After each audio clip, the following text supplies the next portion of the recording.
बिस्मिल्लाहिर्रहमानिर्रहीम। This is सामना और आज का टॉपिक है foreign exchange reserves. Topic start करने से पहले एक छोटी सी अच्छी सी बात, हम अपने सराउंडिंग्स में क्या देखते हैं कि हमारी यूथ को कैरियर प्लानिंग के बारे में कुछ भी नहीं बताया जाता। हमारी यूथ को पर्पस ऑफ लाइफ के बारे में कुछ भी नहीं पता होता।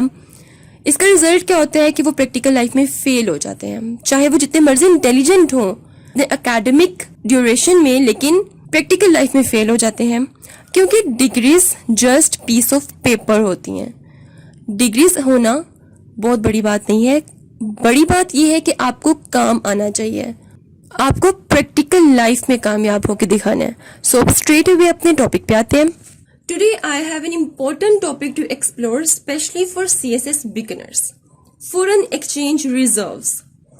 पाकिस्तान का सबसे बड़ा मसला ये कि पाकिस्तान के रिजर्व्स बहुत कम है। पाकिस्तान के रिजर्व्स कितने हैं? 12 या फिर 10 बिलियन डॉलर्स, जबकि पाकिस्तान पे कर्जा कितना है? 100 बिलियन डॉलर्स का। तो देखें कितना बड़ा गैप है। अगर हमारे पास रिजर्व ज्यादा होते तो हम कर्ज जल्दी अदा कर देते। वेल, ये एक मेजर प्रॉब्लम है। CSS की तैयारी करते हुए हम 100 ऑफ टाइम्स कुछ इस तरह की टर्म्स हैं, टर्मिनोलॉजीज हैं जिनका हमें सामना करना पड़ता है, लेकिन हमें नहीं पता होता कि फॉरेन रिजर्व क्या है, हमें नहीं पता होता कि फॉरेक्स मार्केट क्या है, हमारे डेब्ट को मैनेज करने में हमारे सेंट्रल बैंक का क्या रोल है। 1000 दफा हम सुनते हैं कि स्टेट बैंक ने अपने रिजर्व में से इतने डॉलर्स मार्केट में दिए हैं, क्यों देता है हमें कुछ भी नहीं पता। So it's very compulsory to understand foreign exchange reserve. यहाँ पे मैंने एक सीक्वेंस रेडी किया है फॉरेन एक्सचेंज रिजर्व को अंडरस्टैंड करने के लिए। डायरेक्टली मैं आपको फॉरेन एक्सचेंज रिजर्व नहीं समझा सकती, एक सीक्वेंस से चलेंगे, देन इंशाल्लाह you will understand foreign exchange reserve. आज की वीडियो बहुत इंपॉर्टेंट है। एक्सचेंज रेट, सबसे पहले हम देखेंगे कि एक्सचेंज रेट क्या होता है, then we will understand foreign exchange reserve. Forex market, foreign exchange market के बारे में अंडरस्टैंड करेंगे। फॉरेन एक्सचेंज मार्केट में पार्टिसिपेंट्स कौन से होते हैं और फॉरेक्स मार्केट किस तरह वर्क करती है, we will understand this. Central bank, Pakistan का सेंट्रल बैंक कौन सा है ये देखेंगे, role of central bank and reasons behind central bank holding reserve. और ऐसी क्या रीजन है कि जो फॉरेन रिजर्व है वो सेंट्रल बैंक ही होल्ड करता है, कोई और कमर्शियल या लोकल बैंक नहीं कर सकता, क्या ऐसी रीजन है? Exchange rate, the value of one currency for the purpose of conversion to another. कुछ समझ आई है? मुझे भी नहीं आई। छोटी सी एग्जांपल लेते हैं, उसके थ्रू मैं आपको समझाने की कोशिश करती हूँ। फर्ज करें ये एक पर्सन है और ये किसी कंपनी का एम्प्लॉय है। इसने जाना है US और इसके पास है 1 लाख रुपीस, मतलब पाकिस्तानी 1 लाख इसके पास है। अब US में तो रुपीस नहीं चलते, US में क्या चलते हैं जी? डॉलर चलते हैं, ठीक है। अब ये जो पर्सन है ये जाएगा किसी भी मनी एक्सचेंजर के पास, मनी एक्सचेंजर कोई कमर्शियल या लोकल बैंक हो सकता है, इसके पास जाएगा और जाके कहेगा कि जी आप बताएं कि इस टाइम एक्सचेंज रेट क्या है, मतलब मुझे कितने पैसे आपको देने पड़ेंगे कि मुझे $1 मिलेगा। एक्सचेंज रेट क्या होता है कि $1 is equal to how much Pakistani rupees, मतलब अगर $1 का डॉलर आपको खरीदना है तो आपको पाकिस्तानी कितने रुपीस देने पड़ेंगे, ये होता है exchange rate. Exchange rate change होता रहता है सप्लाई एंड डिमांड की बेस पे।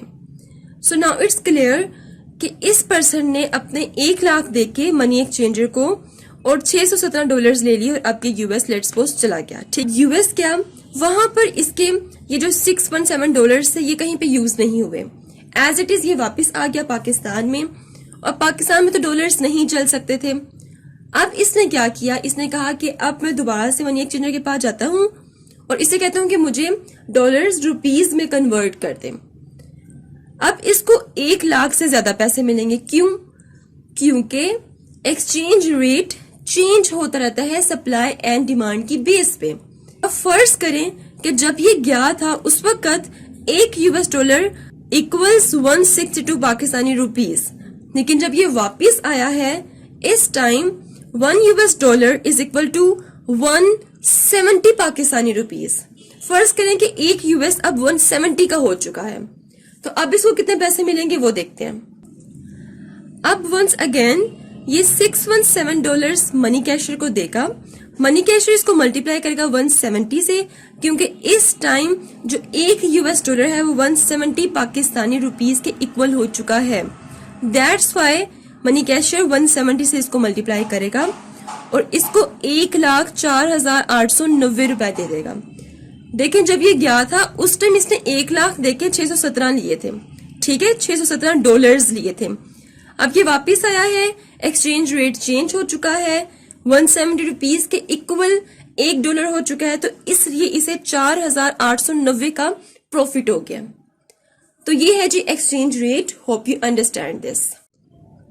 Now let's understand foreign exchange reserves. Foreign exchange reserves क्या होता है?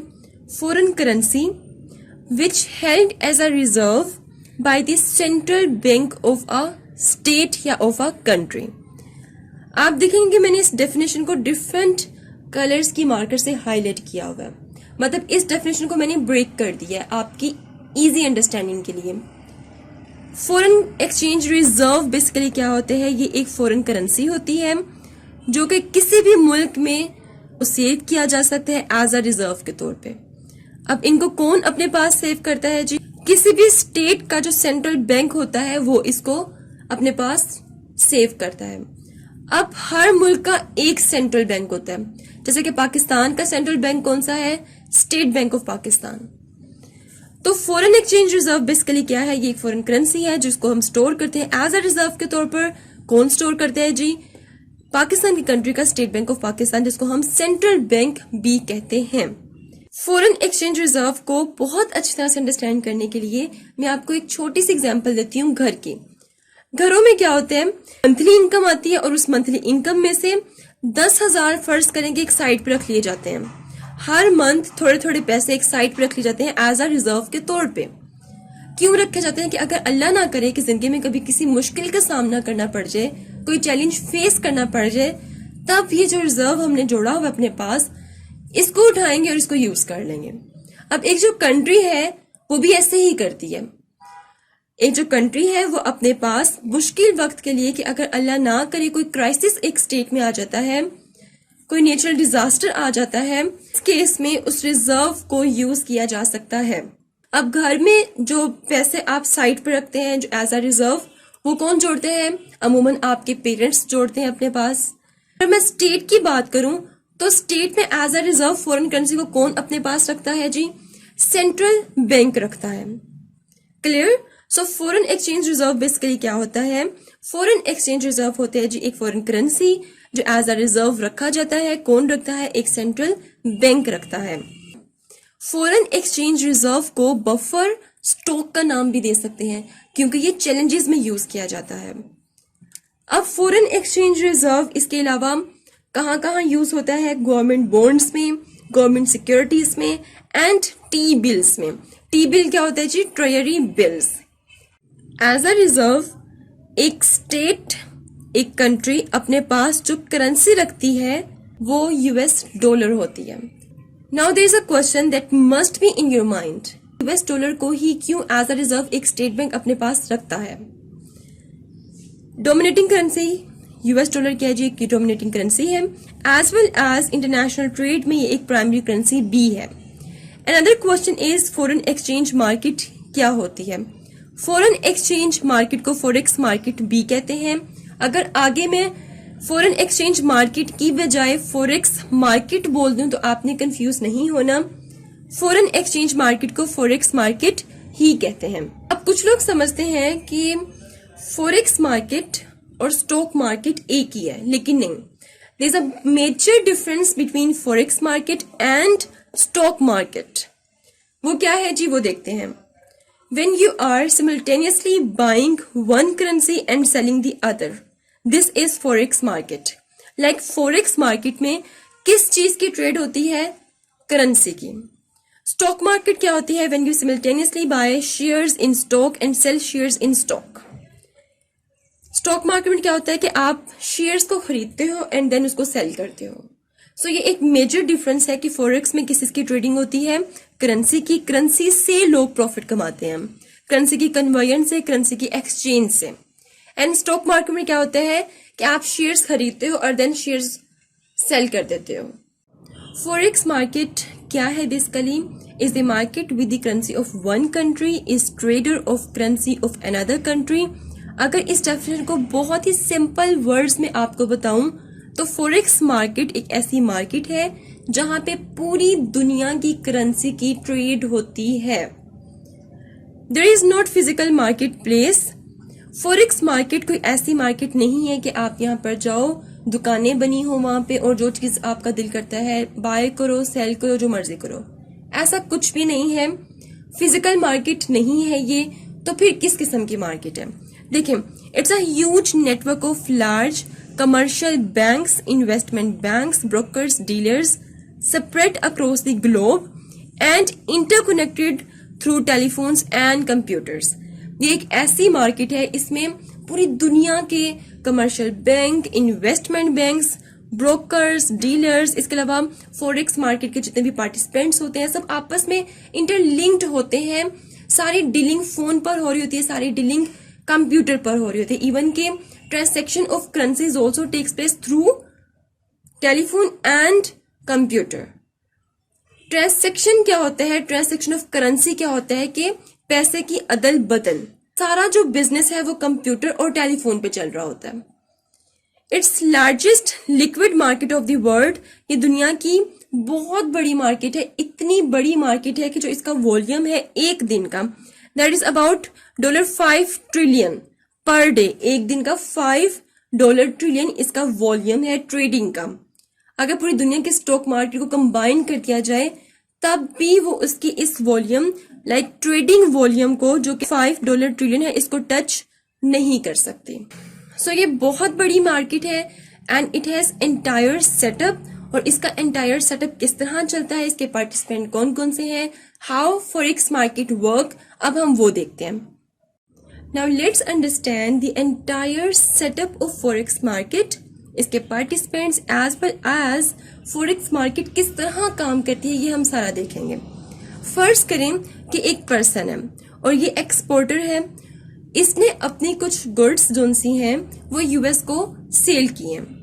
अब यूएस ने उन गुड्स के रिटर्न में इसको US डॉलर्स दिए हैं। ऐसा ही होता है ना कि आप किसी को कोई चीज देते हैं, वो अगर आपसे बाय करता है तो वो आपको पे करता है। सो इस एक्सपोर्टर के पास क्या आ गए हैं? पैसे आ गए हैं। किस फॉर्म में, किस करेंसी में? US डॉलर्स में। अब ये जो पर्सन है ये रहता है पाकिस्तान में।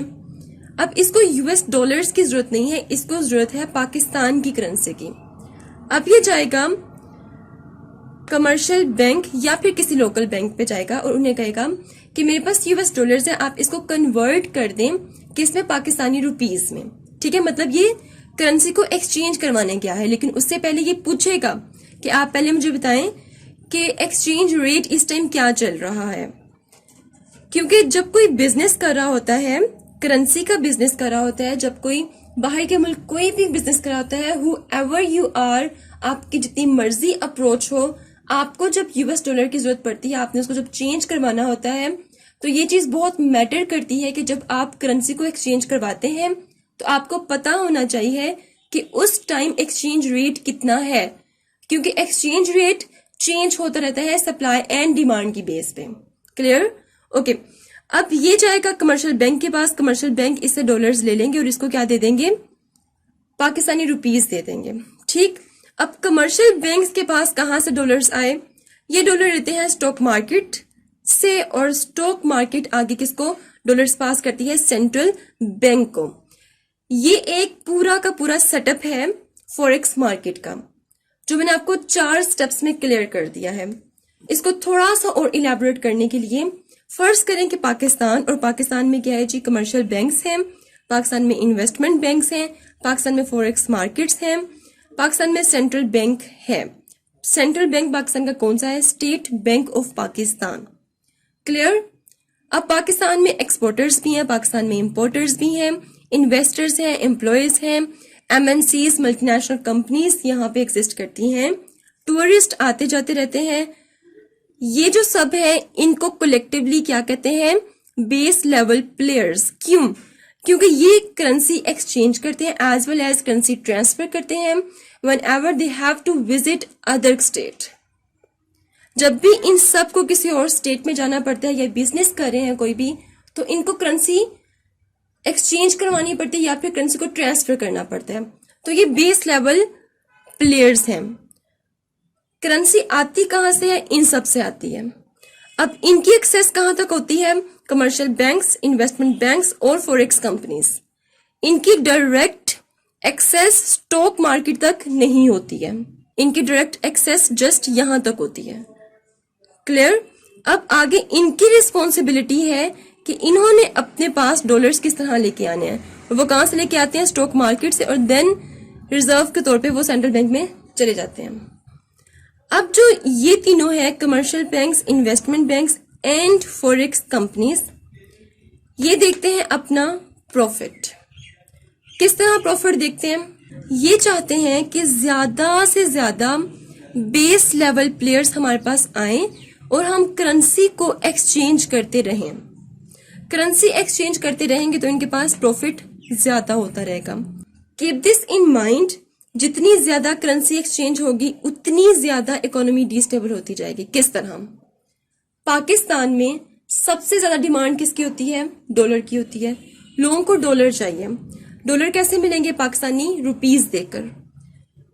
जिस चीज की डिमांड ज्यादा होती है उसकी वैल्यू ज्यादा होती है, उसकी प्राइस ज्यादा होती है, उसकी वर्थ भी ज्यादा होती है। डॉलर की डिमांड ज्यादा होगी तो पैसा पाकिस्तानी रुपी डी वैल्यू होगा। जितनी ज्यादा करेंसी एक्सचेंज होगी, जितने ज्यादा लोग पाकिस्तानी रुपी देके और डॉलर्स लेंगे, उतनी ही ज्यादा हमारी इकोनॉमी डिस्टेबल होगी। तो ये जो तीनों हैं ये अपना प्रॉफिट देखते हैं। ये कहते हैं भाई करेंसी एक्सचेंज होती रहे, हमें हमारा प्रॉफिट मिलता रहे। लेकिन जो सेंट्रल बैंक है ये अपना प्रॉफिट नहीं देखता। सेंट्रल बैंक का क्या रोल है? It's not trading, it not make any profit. इसका काम क्या होता है कि it facilitate government monetary policy. Government monetary policy को इसने फैसिलिटेट करना होता है। Control money supply and exchange rate. Exchange rate और मनी सप्लाई को ये कंट्रोल करता है। किस तरह? जब मैं पाकिस्तानी कॉन्टेक्स्ट में फॉरेन एक्सचेंज रिजर्व को डिस्कस करूंगी at the end of this video, तब ये आपको सब क्लियर हो जाएगा कि किस तरह स्टेट बैंक मनी सप्लाई और एक्सचेंज रेट को रेगुलेट करता है। Control the release of national currency notes. आपके पास जितने भी नोट हैं, 100 का, 500 का, 10 रुपए का, जितने भी नोट्स हैं उन सबको रिलीज कितनी अमाउंट में करना है, कैसे करना है, ये सब सेंट्रल बैंक रेगुलेट करता है। मैनेज कंट्रीज डेब्ट, और एक स्टेट का जितना कर्जा होता है उसको सेंट्रल बैंक मैनेज करता है, और सेंट्रल बैंक ने ही फॉरेन पेमेंट्स करनी होती हैं। Maintain gold and foreign exchange reserve. Foreign exchange reserve को मैनेज करना होता है इसने। Control commercial bank lending and accepting limit. मैंने आपको पहले ही बताया था कि जो कमर्शियल बैंक्स होते हैं वो चाहते हैं कि करेंसी एक्सचेंज होता रहे और हमें प्रॉफिट मिलता रहे। उनका कंसर्न सिर्फ अपने प्रॉफिट से होता है। उनको इसी से कंसर्न नहीं होता कि पाकिस्तान की इकोनॉमी डिस्टेबल हो रही है। तो कमर्शियल बैंक्स को भी कौन कंट्रोल करता है? State bank of Pakistan, means central bank. Interact with other central bank of the world, और पूरी दुनिया के सेंट्रल बैंक्स के साथ भी central bank of a state ने इंटरेक्ट करना होता है। Another fascinating question of today's episode is that important reason behind central bank holding foreign reserve. अब क्या important reason है क्यों central bank of a country अपने पास फॉरेन रिजर्व रखता है? देखिए, मैंने आपके साथ बहुत से important रोल्स शेयर किए हैं central bank of a state के। उनमें से एक important रोल ये भी है कि जो सेंट्रल बैंक होता है that keep value of their domestic currency lower.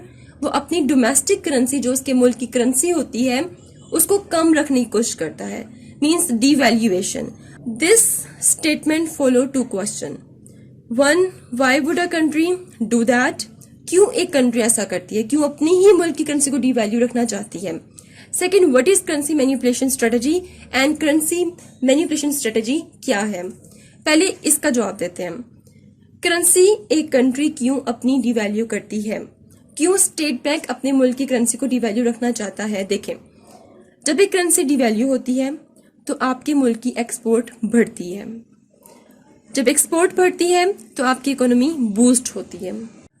अब इस सेटअप को एक डिटेल में अंडरस्टैंड करते हैं। फर्ज करें कि एक स्टेट है, उसकी जो करेंसी है वो डिवैल्यू हो गई है। अब जब करेंसी डिवैल्यू होती है तो उस स्टेट में जो चीजें होती हैं, जो गुड्स होती हैं, वो सस्ती हो जाती हैं। ठीक, अब जब चीजें सस्ती हो जाएंगी, किसके लिए सस्ती हो जाएंगी? जो फॉरेन इन्वेस्टर्स हैं उनके लिए सस्ती हो जाएंगी। फॉरेन इन्वेस्टर अट्रैक्ट होंगे, वो आएंगे, वो इन चीजों को अपने मुल्क में क्या करेंगे जी? इंपोर्ट करेंगे। मींस आपकी एक्सपोर्ट ज्यादा हो जाएगी। करेंसी डिवैल्यू होने से क्या हुआ है कि आपके मुल्क में चीजें सस्ती हो गई हैं फॉरेन इन्वेस्टर्स या फॉरेन इंपोर्टर एक्सपोर्टर्स के लिए। अगर फॉरेन इन्वेस्टर्स एक्सपोर्टर्स जो भी हैं, अगर उनके अपने मुल्क में वो चीजें बहुत महंगी मिल रही हैं तो ऑफ कोर्स वो यहाँ पे आके लेंगे वही चीजें। सो करेंसी डिवैल्यू होने से क्या होगा? आपकी एक्सपोर्ट ज्यादा होगी। अब जब आप अपनी चीजों को एक्सपोर्ट करेंगे तो इन रिटर्न आपको क्या मिलेगा? यूएस डॉलर्स मिलेंगे या फिर फॉरेन करेंसी मिलेगी। ठीक है, मींस आपके मुल्क में क्या आएंगे? डॉलर्स आएंगे। ठीक है, अब जब डॉलर्स आपके मुल्क में आ जाएंगे तो आपको क्या करेंगे? मोर मनी सप्लाई ज्यादा हो जाएगा। मनी सप्लाई ज्यादा होगा तो आपकी इकोनॉमी बहुत अच्छी तरह बूस्ट करेगी। तो ये एक वे है फॉरेन करेंसी को अपने मुल्क में लेके आने का। और जब फॉरेन करेंसी आपके मुल्क में आ जाती है तो ऑटोमेटिकली आपकी इकोनॉमी बूस्ट होती है। पाकिस्तान आजकल क्यों रो रहा है? पाकिस्तान के पास फॉरेन करेंसी नहीं है, जबकि पाकिस्तान ने जितने भी कर्जे हैं वो फॉरेन करेंसी में ही रिटर्न करने होते हैं। इस एंटायर सेटअप को कहते हैं currency manipulation strategy. China currency manipulation strategy को बहुत ज्यादा यूज कर अपनी करेंसी को डिवैल्यू करता है। डिवैल्यू करने के बाद मोर मनी प्रिंट करता है और मोर मनी प्रिंट करने के बाद जो न्यू मनी उसके पास आती है एक्सपोर्ट्स के थ्रू, वो उससे ज्यादा मनी प्रिंट करता है और फॉरेन करेंसी और फॉरेन एसेट्स को अपने मुल्क में लेकर आता है। मैनिपुलेशन स्ट्रेटजी का एक साइड इफेक्ट भी है। वो क्या है? जब आपके मुल्क में ज्यादा मनी सप्लाई होती है तो क्या होती है? कंजप्शन ज्यादा होती है, क्योंकि लोगों के पास पैसा ज्यादा होगा तो लोग ज्यादा डिमांड करेंगे, लोगों की कंजप्शन ज्यादा होगी। तो पैसा ज्यादा होगा तो क्या होगा? मोर कंजप्शन होगी, डिमांड ज्यादा होगी। डिमांड जब ज्यादा होती है तो क्या होता है कि आपकी डोमेस्टिक जो प्रोडक्शन है वो भी ज्यादा होती है और इसके साथ साथ आपके मुल्क की इंपोर्ट भी ज्यादा होती है। अब एक छोटी सी एग्जांपल दूंगी। जब अमीरों के पास बहुत ज्यादा पैसा होता है तो वो बहुत ही अच्छी चीज लेना चाहते हैं, तो वो पाकिस्तान की चीज लेने की बजाय वो किसको प्रेफर करेंगे? इंपोर्टेड चीजों को प्रेफर करेंगे, क्योंकि उनके पास बहुत ज्यादा पैसा है तो उनकी डिमांड ज्यादा होगी। डिमांड ज्यादा होगी तो क्या होगा? आपकी इंपोर्ट इंक्रीज होगी, वो इंपोर्टेड चीजों को इंपोर्ट करने की कोशिश करेंगे अपने मुल्क में। सो इट्स क्लियर, ये जो करेंसी मैनिपुलेशन स्ट्रेटजी है ये पाकिस्तान में फॉलो नहीं हो सकती है। क्यों नहीं हो सकती? क्योंकि पाकिस्तान की जो इकोनॉमी है वो इंपोर्ट बेस्ड इकोनॉमी है। पाकिस्तान की जो इकोनॉमी है वो एक्सपोर्ट बेस्ड नहीं है। ये जो स्ट्रेटजी है ये सिर्फ वहां पर चल सकती है जिनकी इंपोर्ट लो हो और जिनकी डोमेस्टिक प्रोडक्शन बहुत हाई हो, इतनी हाई हो कि वो बहुत ज्यादा एक्सपोर्ट कर सके। दो चार चीजें जो हम अपने मुल्क में बनाते हैं उनके रॉ मटेरियल्स भी हम बाहर के मुल्क से ही इंपोर्ट करते हैं, तो हमारी डोमेस्टिक प्रोडक्शन तो एक तरह से जीरो होने के बराबर है। सो करेंसी मैनिपुलेशन स्ट्रेटजी कहां पे चलती है? जिनकी इंपोर्ट कम हो एंड उनकी डोमेस्टिक प्रोडक्शन बहुत ही आउटस्टैंडिंग और हाई हो। Foreign reserves and Pakistan. अब फॉरेन रिजर्व्स को पाकिस्तान के कॉन्टेक्स्ट में थोड़ा सा डिस्कस करते हैं। Financial market association of Pakistan, ये पाकिस्तान की एक नॉन प्रॉफिट प्रोफेशनल बॉडी है। It's a non profit professional body of money market and foreign exchange dealers of banks, financial institution and brokerage houses in the country. Financial market association क्या होती है, क्या क्या इसका रोल है, इस पे अलग से आपको वीडियो बना दूंगी। अभी जो बात मुझे आपको बतानी है, जो इम्पोर्टेंट बात है, वो आप सुन लें। Financial market association of Pakistan ने एक रूल बनाया हुआ है और वो रूल ये है कि पाकिस्तान से बाहर कोई $10,000 से ज्यादा नहीं लेके जा सकता। ठीक है। अब प्राइम मिनिस्टर इमरान खान ने इनको एक सजेशन दी है कि $10,000 तो बहुत ज्यादा है, आप ऐसा करें कि $3,000 कर दें। ये उन्होंने सिर्फ अभी इनको सजेशन दी है, अभी इस पे अमल नहीं हुआ। अगर ये मार्केट की सजेशन मान लेगी तो क्या होगा? फॉरेन डायरेक्ट इन्वेस्टर्स आपके मुल्क में आना छोड़ देंगे। क्यों?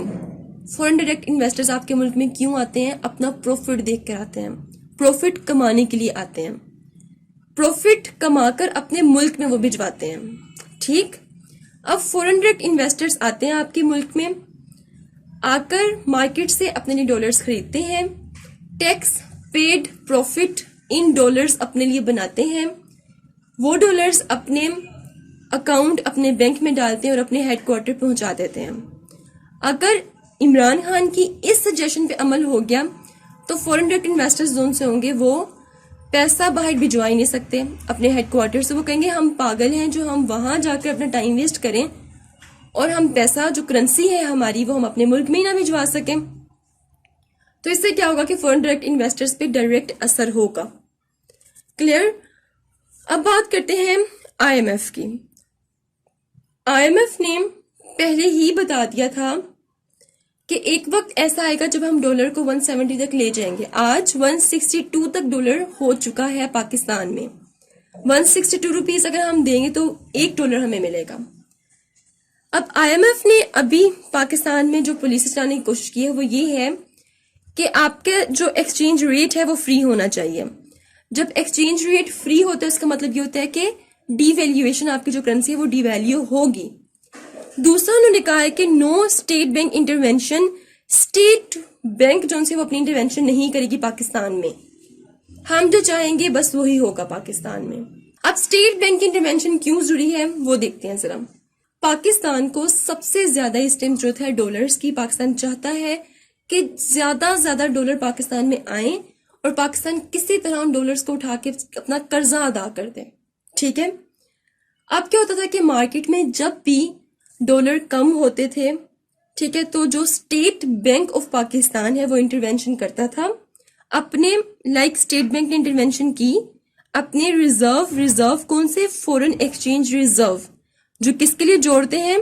मुश्किल वक्त के लिए। State bank of Pakistan intervention करता है, अपने रिजर्व में से थोड़े से डॉलर्स मार्केट में दे देता है ताकि बैलेंस आ जाए सप्लाई एंड डिमांड में। सप्लाई डिमांड में बैलेंस आएगा तो क्या होगा कि पाकिस्तान की करेंसी डिवैल्यू नहीं होगी और डॉलर की डिमांड बहुत ज्यादा नहीं बढ़ेगी। तो सप्लाई एंड डिमांड को बैलेंस में रखने के लिए पाकिस्तान का स्टेट बैंक जो उसकी इंटरवेंशन बहुत जरूरी है। No bank intervention. अब अगर बैंक इंटरवेंशन नहीं होगी तो क्या होगा? और बैंक इंटरवेंशन क्यों नहीं होगी? इस time state bank of Pakistan में आईएमएफ का पर्सन आया हुआ है और वो वही करता है जो आईएमएफ उसे कहता है।